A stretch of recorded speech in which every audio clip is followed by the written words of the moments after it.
Basmalah yang dijadikan pembukaan oleh Al-Imam Ibnu Jama'ah menunjukkan kepada kita bahwa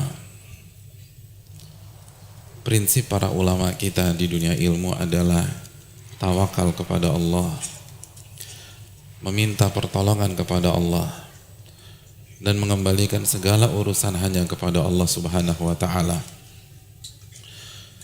Dan ini atmosfer dunia ilmu, hadirin. Kalau antum ingin masuk ke dunia ilmu, ingin datang dan aktif di kajian, ini prinsip yang harus antum miliki.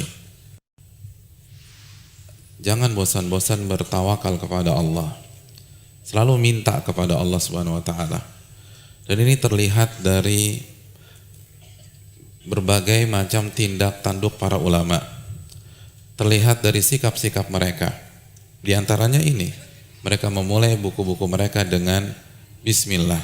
Dan Bismillah artinya meminta pertolongan kepada Allah, minta keberkahan kepada Allah Subhanahu wa ta'ala.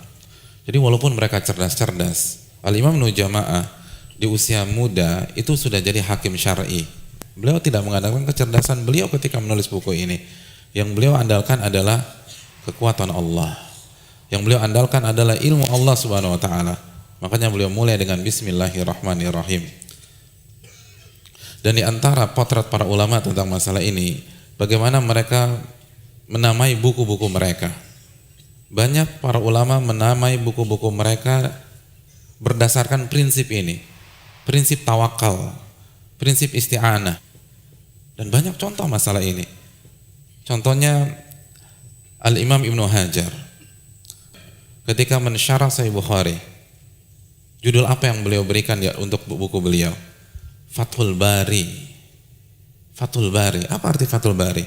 Fat itu pembuka. Al-Bari salah satu nama Allah Subhanahu wa ta'ala. Itu judul buku, itu ada filosofinya.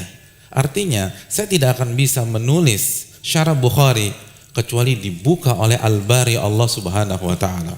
Dari judul buku aja sudah melambangkan ketawakalan seseorang. Dari judul buku saja sudah melambangkan ketergantungan seseorang kepada Allah Subhanahu wa ta'ala. Al-Imam Syaukani punya buku tafsir, judulnya apa?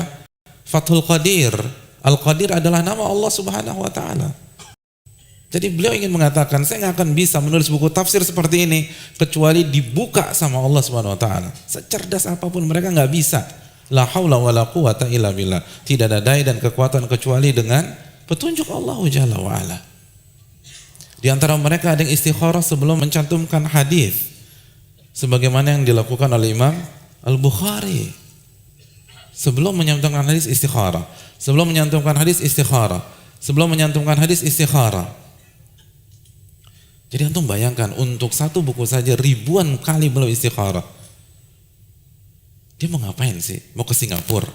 Enggak, nyantumkan hadis, jelas-jelas syar'i, jelas-jelas sebuah ibadah.